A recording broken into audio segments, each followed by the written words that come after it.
Hey, are you hiring? If you answered yes, let XenTegra Staffing help staff your IT people needs. Head over to XenTegra.com/XenTegra Staffing to find out more. XenTegra Staffing, we can staff your IT people needs.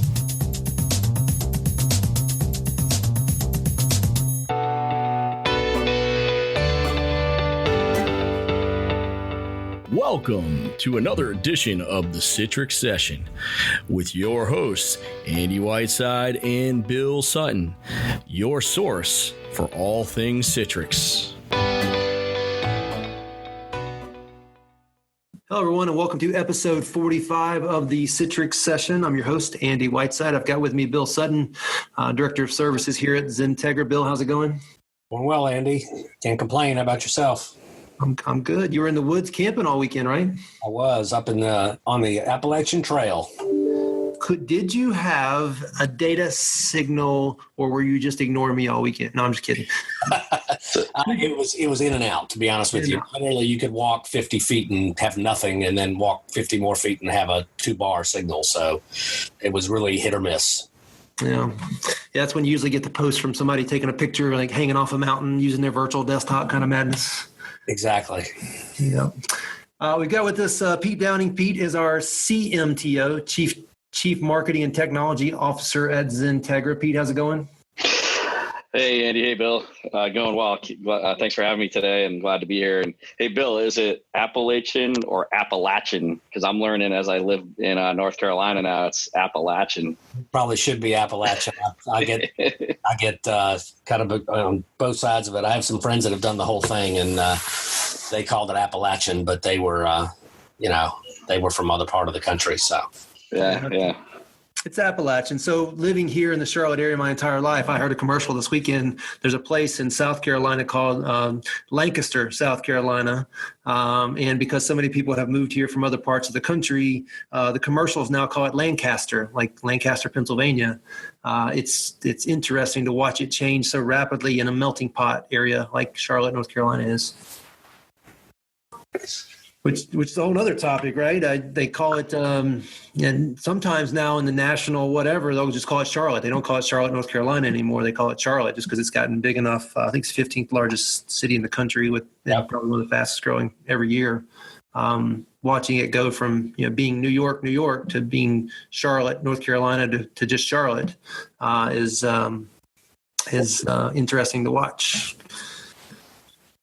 Both good and bad, which, by the way, brings us to a topic in this podcast today. We're covering what's new in Citrix Workspace, which is a great example of how things change. Some, hopefully for the better, but things change, and that's the case with Citrix Workspace. So we brought Pete on today as our CTO to talk about what he's seeing based on what's in his blog and kind of walk through what Citrix is doing with the latest announcements. Pete, you ready for that?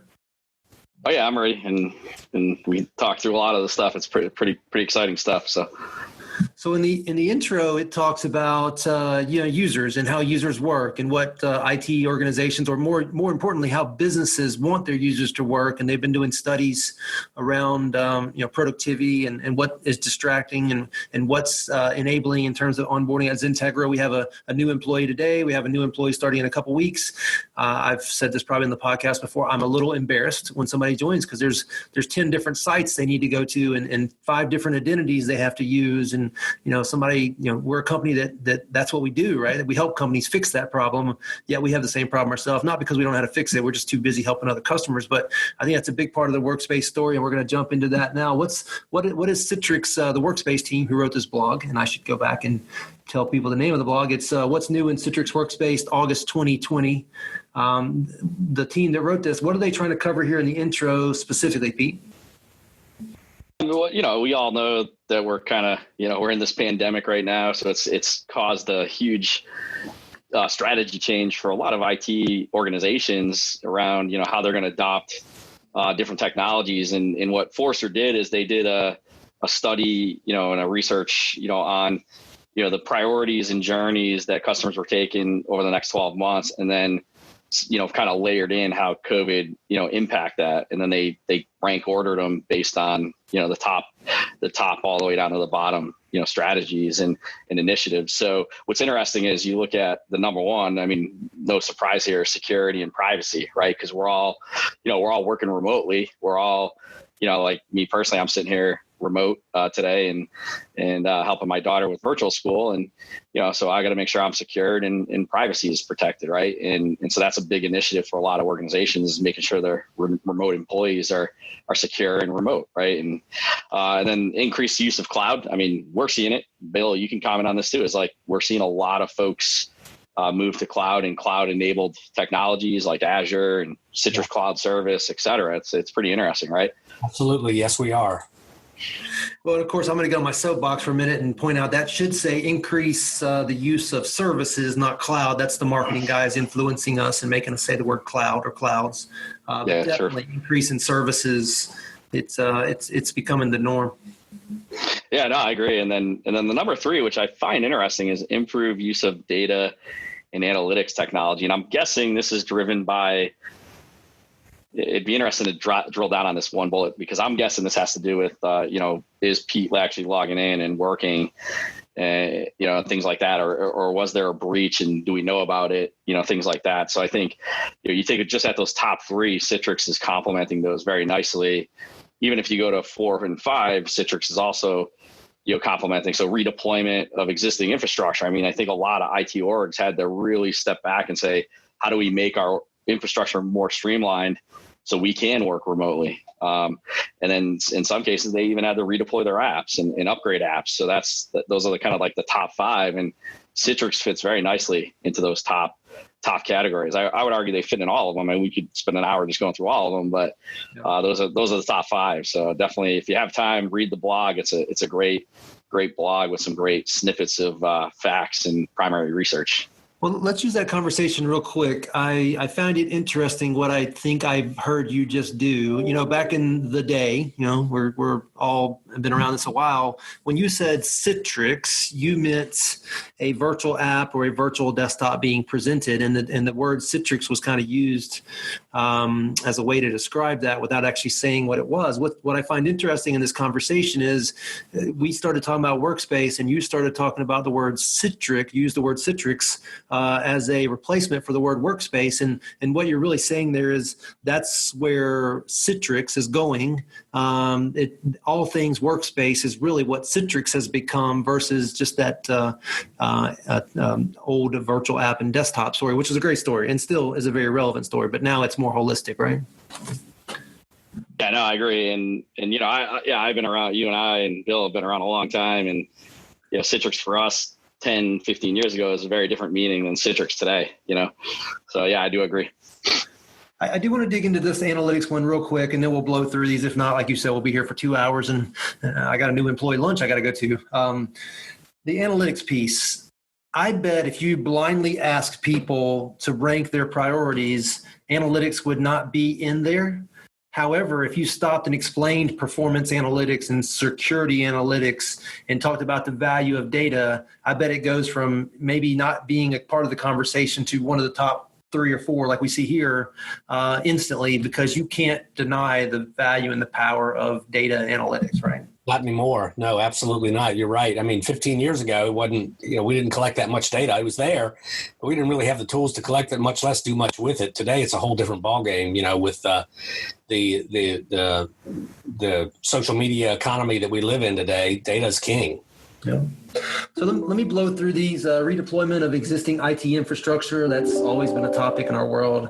Upgrade, replace, or consolidate legacy business applications. That's one I love, and that one's not going away in my career. Right, I'm 47 here in a couple of days, and I'll still be working. There'll still be legacy apps out there. Invest in digital experience technologies. Create a single view of customer view for customer. A single view for customers. Bring more development in-house.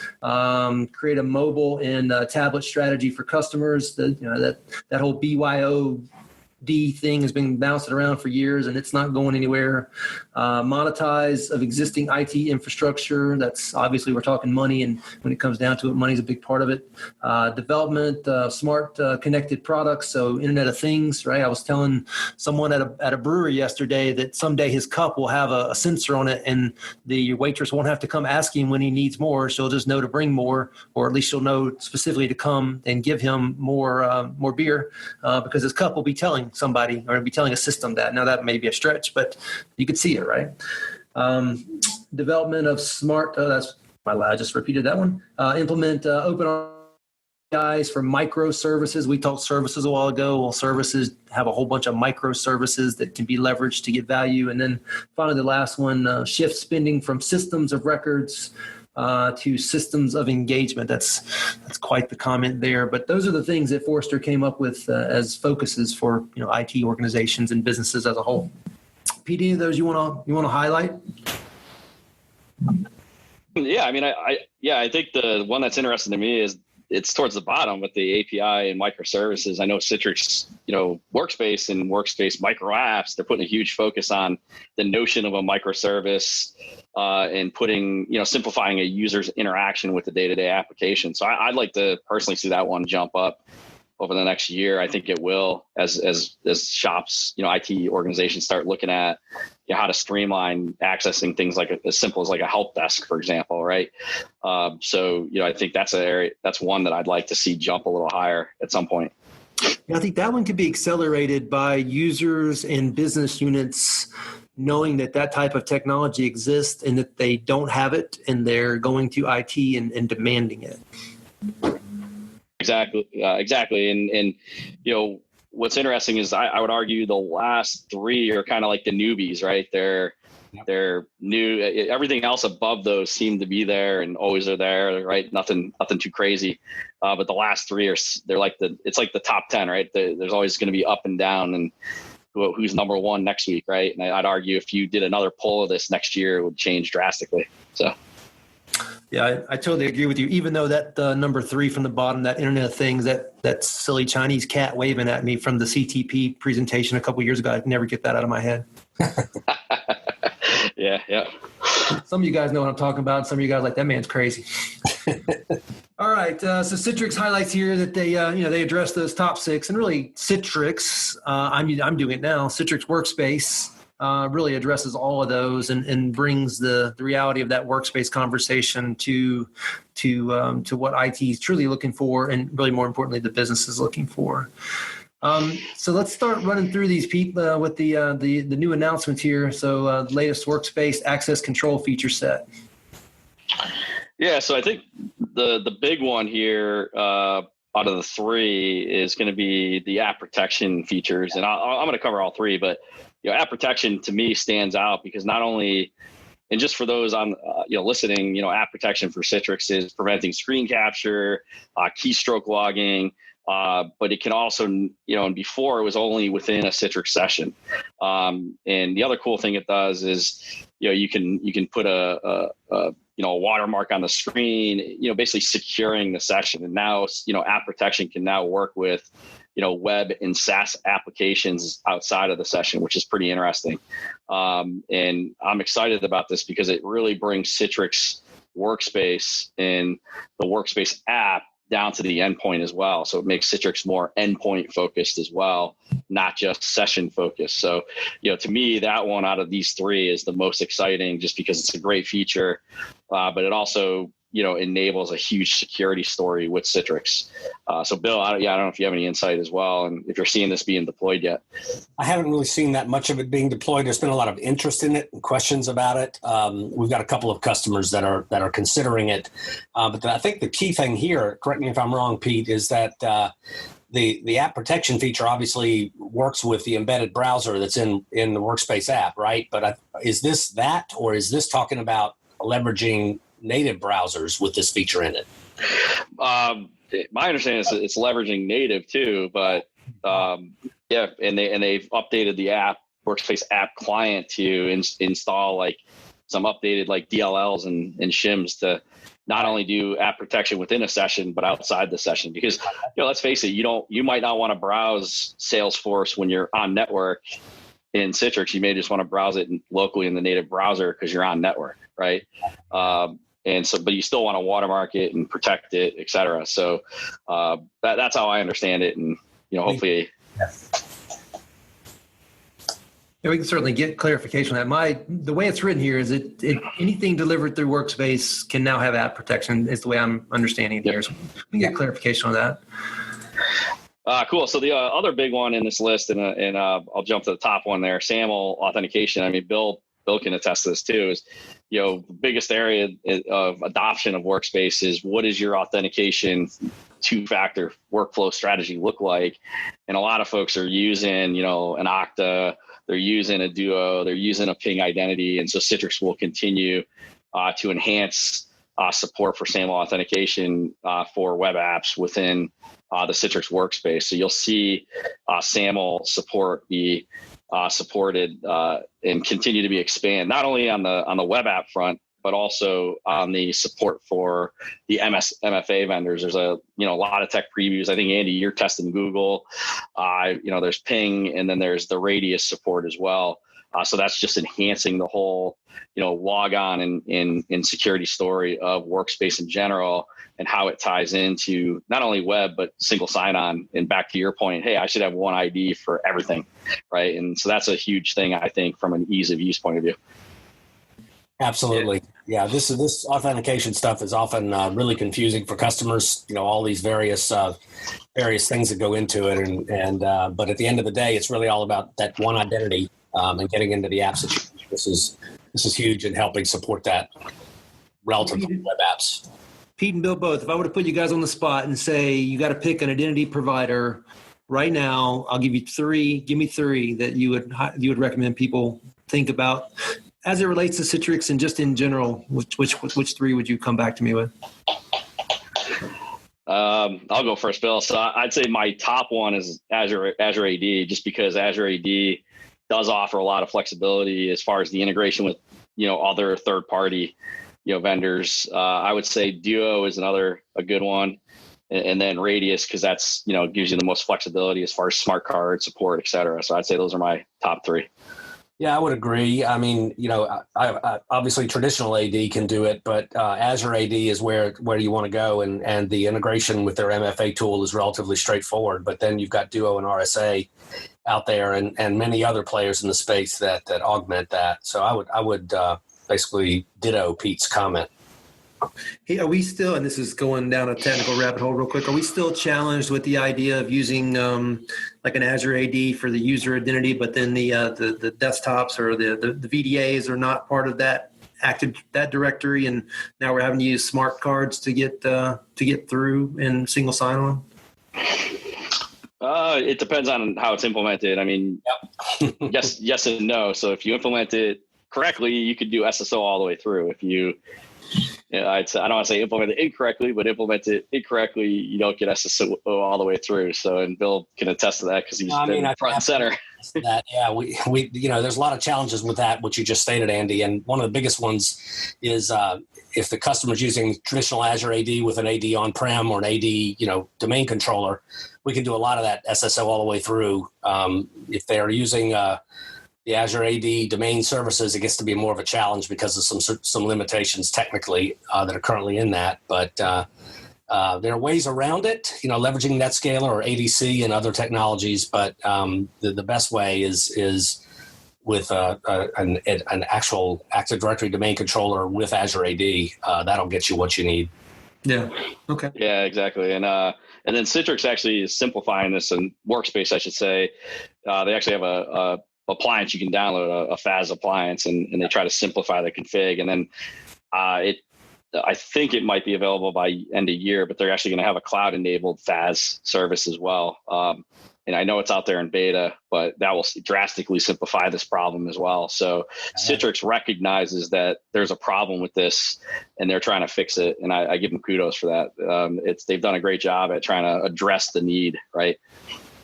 So you're saying the one of the potential answers for this is Citrix is going to offer a federated authentication service that's simple and cloud-based for those customers who don't have one that we can just plug into during the project?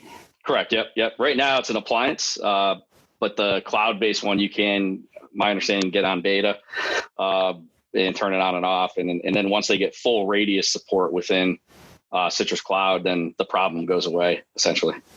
Okay. All right, next section is new features for Intelligent Workspace. We probably should define Intelligent Workspace real quick, and then we'll jump into the announcements.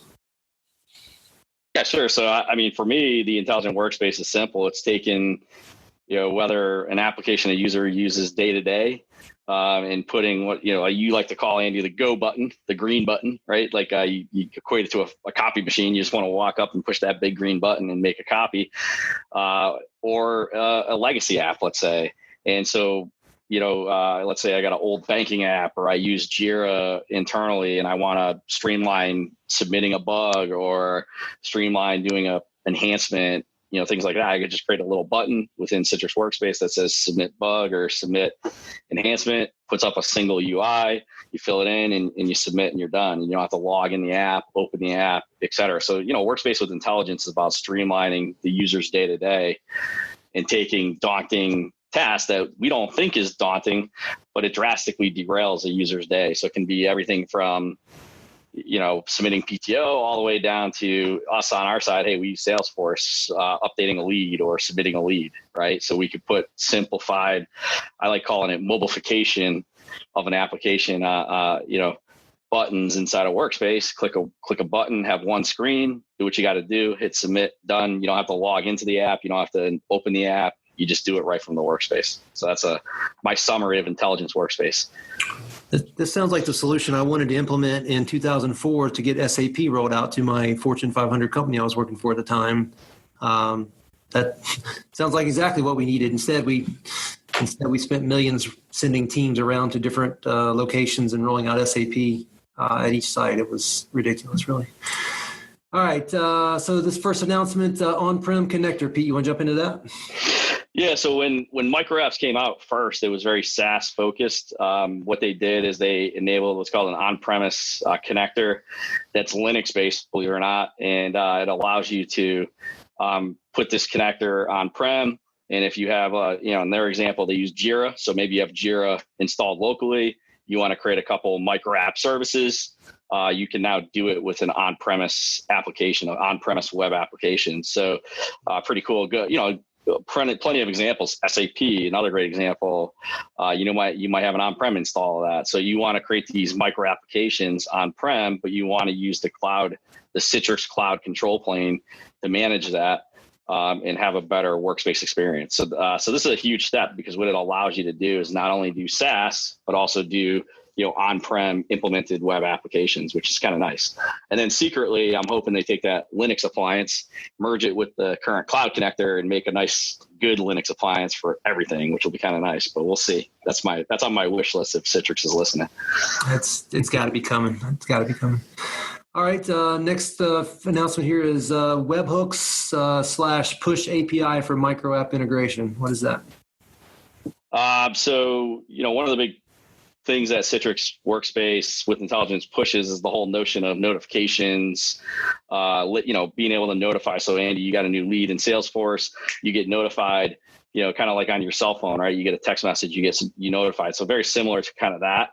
And so webhooks are important for that. So if you ever play with like Zapier, Zapier's big thing is, you got to have the proper webhooks to be able to plug and play into the data. So yeah, another great example, because you're pulling on the screen of Slack. You want to get notified that, hey, you got a message in Slack in your workspace, and then be able to click on it and reply to it.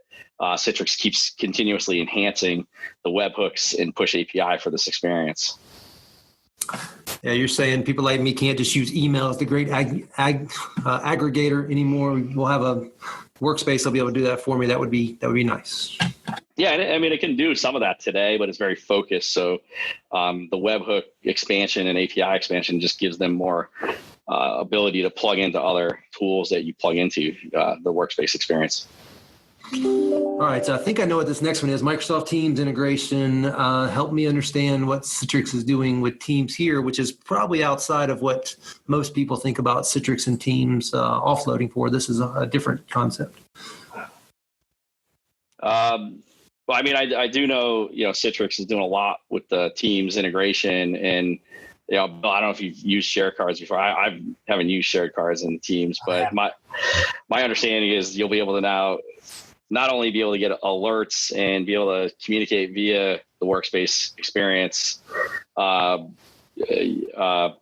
within workspace, you'll be able to also, interact and not just do chatting. You'll be able to do other functionalities that the Teams offers.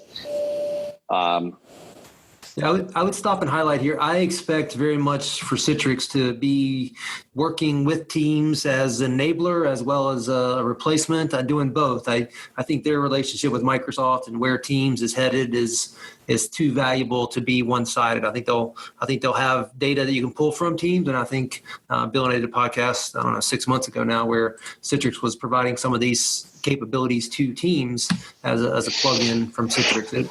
I think they're going to be playing both sides of that and able to help on both sides. Let's see, back office solution built on top of micro app services. What is this thing? So I know Citrix is big on, making sure that they have a great tie into the whole pandemic strategy and getting back to work, et cetera. So they put a lot of stock templates, if I'll call them, for the micro app service. When you go into the service and you can build a micro app, they have a whole engine and drag and drop UI. It's pretty intuitive to enable things like, hey, you want to create a facilities feedback form, or you want to communicate with your employees on the latest stats for the area, things like that. Is the office open today? So, Citrix has put a lot of focus on returning to work, communication, net provider, net NPS scores, et cetera, to be able to interact with the employees. So that way you can create a healthy and safe workplace. So they did put a lot of effort into that. Yeah, there's never been a time like now where you get up and you don't know 5 minutes before you leave for work whether you're actually going to work or not officially. Yeah, or what the numbers are, or is it safe? Things like that. So it's pretty interesting, and I give again kudos for building this in, because it's a great way to communicate. But again, they're trying to drive that Citrix Workspace should be the thing you interact with day in and day out. So. All right. Next section talks about for Citrix endpoint management, what used to be called Zen Mobile, some compelling new features for August. Help us understand what Citrix is announcing here.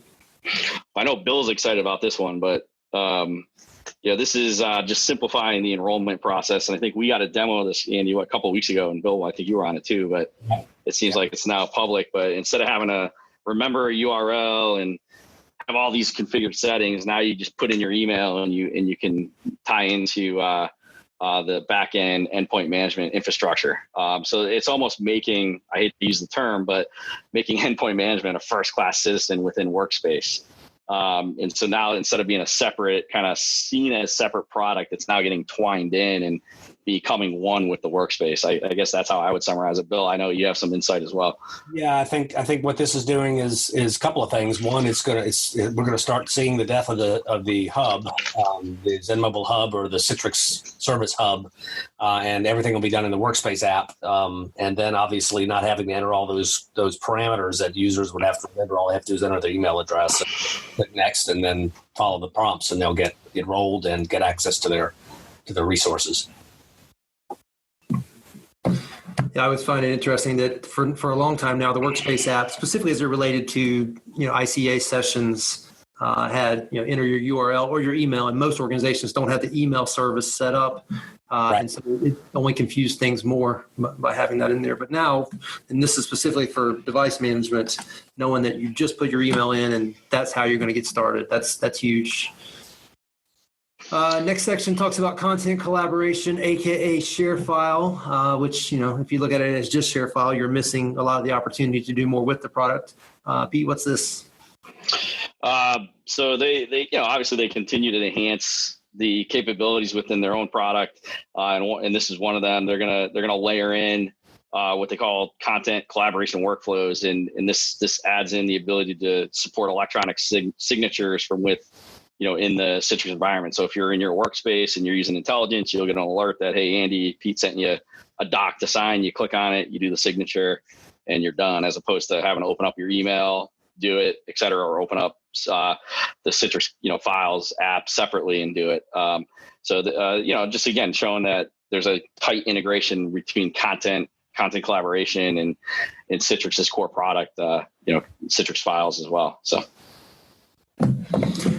Yeah, we talk about it all the time, how yes, apps, but data is a big part of the story, and making sure that continues to be part of the story and the workflow, whether you're in an ICA session or whether you're using a local browser or whether you're using some type of hosted secure browser.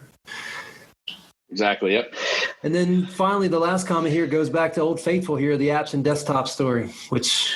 Yeah, and I'm excited about this feature, and I know, Bill, you might be too, but I've been waiting for this one a long time. I know there was a community tool out there, and kudos, to Paul Stanza, who wrote one of the original ones, but Citrix finally took it and, took the hint and said, hey, we got to do this the right way. And they built the automation configuration tool. And basically what this will do is help taking your on-premise Citrix environment and moving it to the Citrix Cloud control plane. I'm excited about this because I feel like I've been talking about this for probably over a year now, saying, I can't wait for this to come out. I can't wait for this to come out. So basically this will simplify, hey, I'm on-prem. I want to move to Citrix Cloud in the cloud control plane and get rid of the DDC and the storefronts and et cetera on-prem and just use Citrix Cloud Control Plane. And this tool will simplify that. So I'm excited about this, and I'm going to personally show it off next week in a session. So I'll be demoing this next week, hopefully.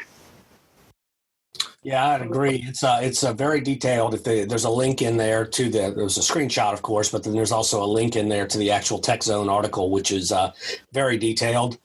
In terms of what you need to do. There's some PowerShell involved, but it's pretty slick in getting your configurations moved up to the cloud, and should help customers be able to do that much more easily than they've historically been able to.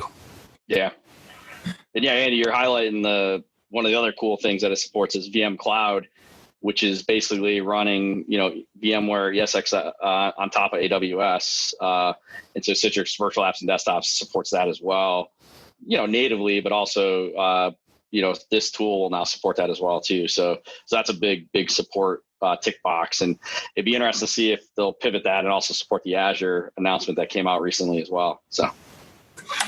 Yeah, I am curious what they're going to do with the VMware on Azure play. I know a lot of Citrix shops, they run those workloads on top of the VMware hypervisor, and making it simple for people to get out of their data center and into a cloud, even if it is not the native cloud, it's something on top of the native cloud. That's going to be a big fit for a lot of people. Yeah, and then again, we're seeing here they're expanding their offerings and continue to enhance the stack. And I don't know about you, Andy, but it sometimes gets hard to keep up with all the changes they're making. But one of the big changes they made was standard. I know you talked to Calvin Shu last week, but they continue to enhance the Citrix Virtual Apps and Desktop premium offerings to be more like your on-prem. So it's kind of apples to apples, and it gives you more reasons to move your virtual apps and desktop service to the cloud and not stay on-prem. So that I'm excited about that. Yeah, that for me is an interesting conversation, because I see value in we're going to move everybody to the cloud, and it's going to be the best thing for everybody. And then there's also, some people that are entrenched with on-prem that aren't going to move to the cloud. And, Citrix is definitely going to leave that around for a while, but certainly clear they're leading with cloud and wanting people to go that direction. That also leads us into this last topic, which is on subscription-based licensing, no matter where you're going to put it. This is an announcement, just a follow-up announcement that, as of October 1st, all new license purchases will be subscription, whether it's as a service or a traditional on-prem perpetual license. Well, can't be perpetual, it's got to be on-prem. Going forward, all things will be services or subscriptions. Yeah, and that makes sense. I mean, if you really think about it, most companies are going to the subscription model, and that plays very nicely with if you want to stay on-prem or cloud. And that's, I think people kind of get lost in the, hey, I'm paying a perpetual license. And in reality, subscription can work in their favor sometimes, because you can almost pay as you go, and only buy what you need, which is interesting. And so I encourage enterprises to kind of really take a step back and really look at, the notion of a subscription license, because that is the wave of the future, and it gives you a lot more flexibility, in my opinion. I think it's like, subscriptions in our personal life. If you stay on top of it and you use what you need to use, and you pull back if you need to pull back, or you add more if you need to add more, then it's a great thing. If you just kind of let the subscription run and don't keep an eye on it, then it could be a problem.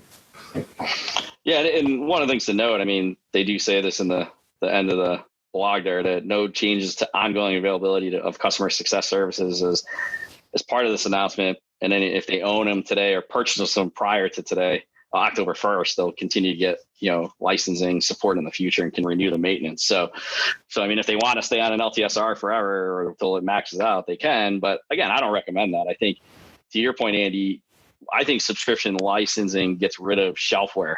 It forces enterprises to use what they buy, not only because, one, they're paying for it, but because the company like us are reaching out and saying, hey, Mr. Customer, we noticed you bought 100 licenses, you're only using 60.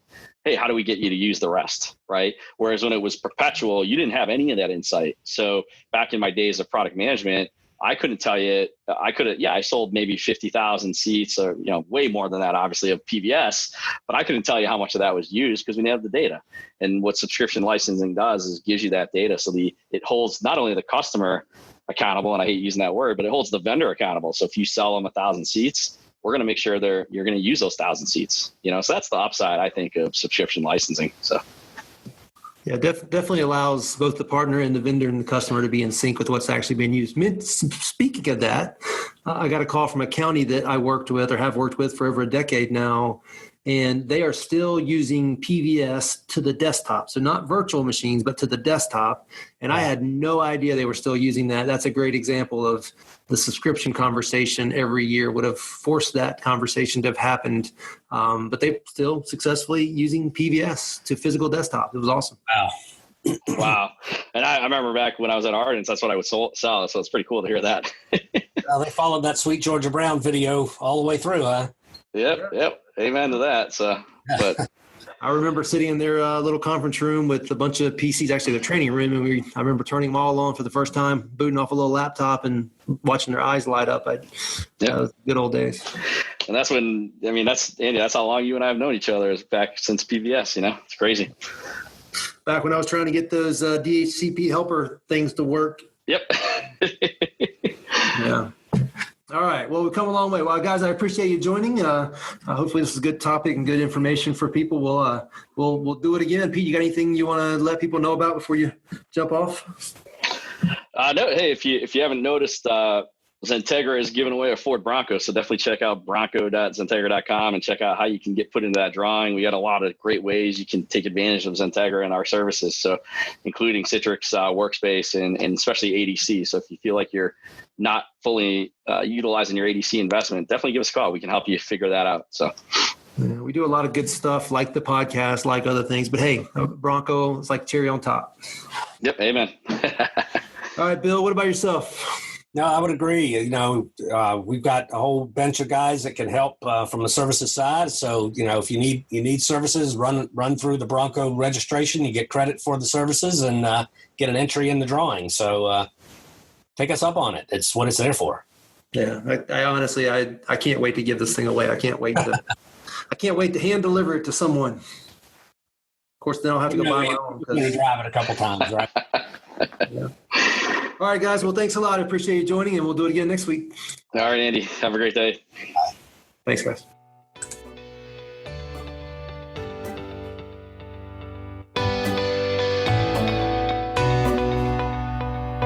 Thank you for listening to the Citrix Session with your hosts, Andy Whiteside and Bill Sutton. A special thanks to our guest for attending today's podcast. Podcast produced by Pete Downing. For any input Or if you'd like to be a part of our podcast, please email us at info@XenTegra.com. Please head over to XenTegra.com/podcast to listen to all podcasts in this series. This podcast is copyrighted by XenTegra LLC.